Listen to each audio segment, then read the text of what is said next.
Warahmatullahi wabarakatuh. Waalaikumsalam warahmatullahi wabarakatuh. Waalaikumsalam warahmatullahi wabarakatuh.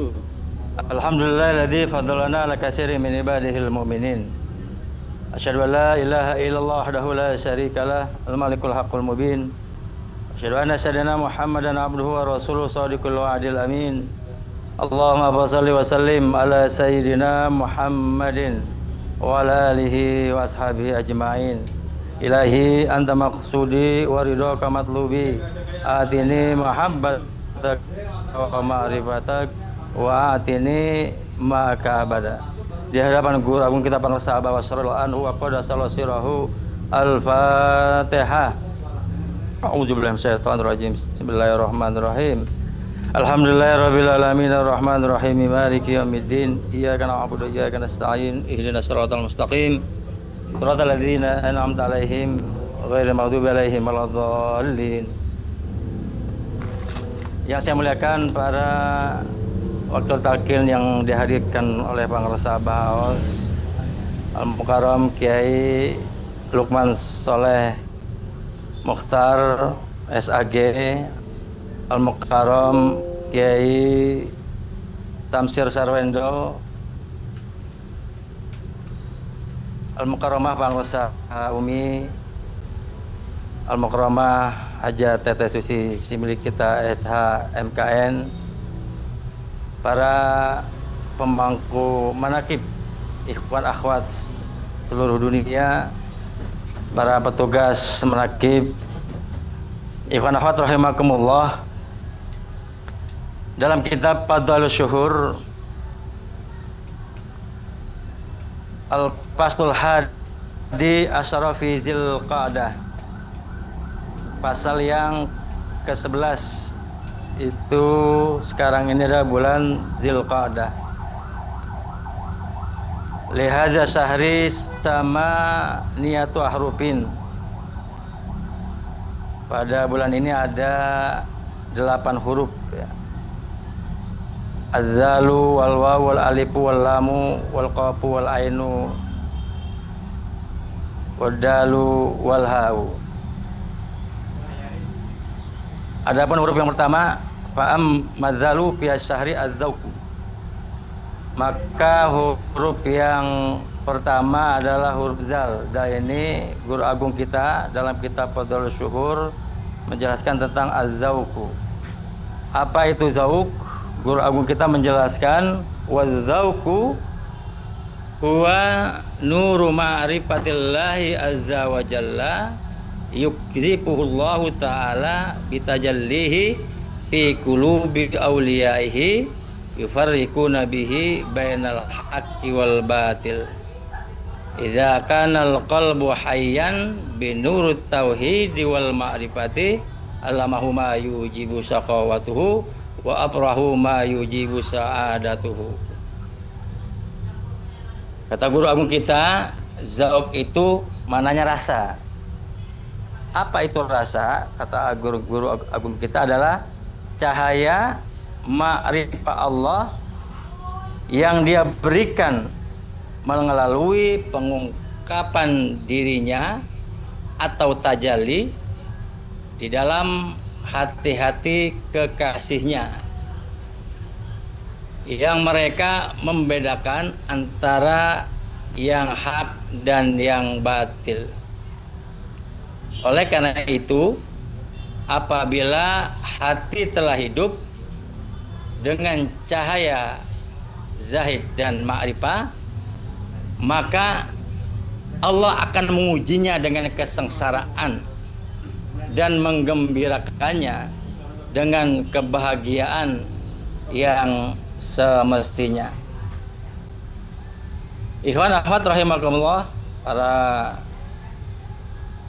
peserta manakib online sedunia,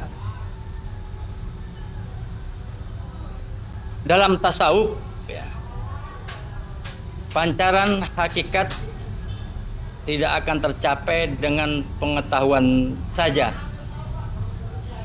tetapi selain itu harus dengan pengalaman langsung.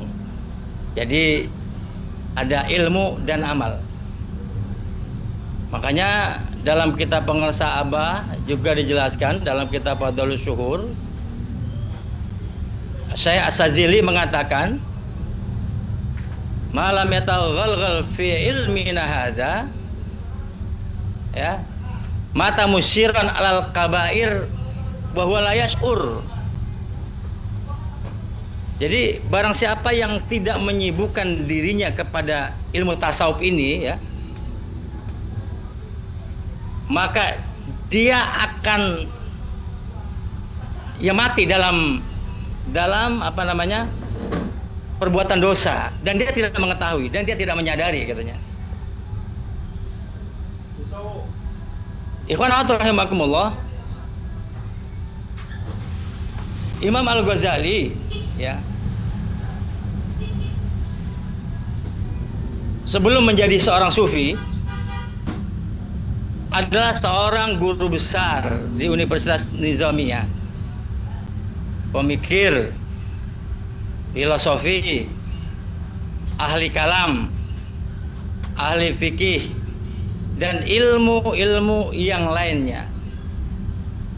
Justru karena ilmu-ilmu itu tidak memberikan manfaat terhadap batinnya, maka beliau memutuskan mengamalkan dengan jalan meninggalkan seluruh aktivitasnya untuk beribadah kepada Allah. Uzlah, ya. Setelah berhasil, beliau menulis kitab besar yang diberi nama Ihya Ulumuddin. Bahkan Al-Ghazali pernah melakukan uzlah selama 120 hari. Pada saat itulah beliau mendapatkan ilmu kasab yang terkenal itu. Jadi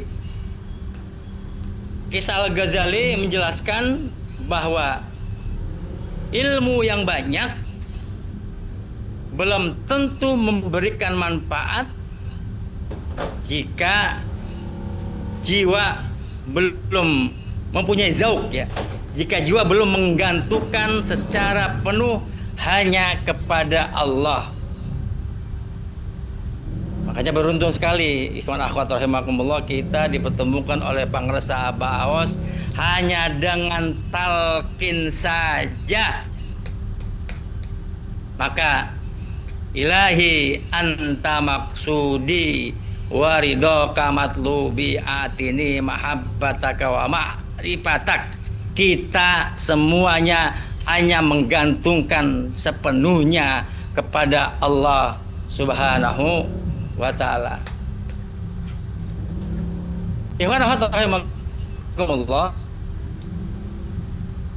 Situasi ini juga pernah dialami oleh Nabi Yusuf. Kok tadi pergolakan, ya, batin Imam Al-Ghazali. Akhirnya beliau meninggalkan semua fasilitas yang diberikan dari pemerintah, meninggalkan rektor, ya, meninggalkan semua kehidupan, ketenaran dan lain sebagainya. Akhirnya dia menemukan ada yang salah awalnya dalam niatnya. Dan ini juga terjadi, dialami oleh Nabi Yusuf. Ketika nafsunya sudah mulai goyah oleh rayuan dan kecantikan wajah Siti Julaiha. Insyaallah Siti Julaiha ini luar biasa cantiknya, ya. Ya.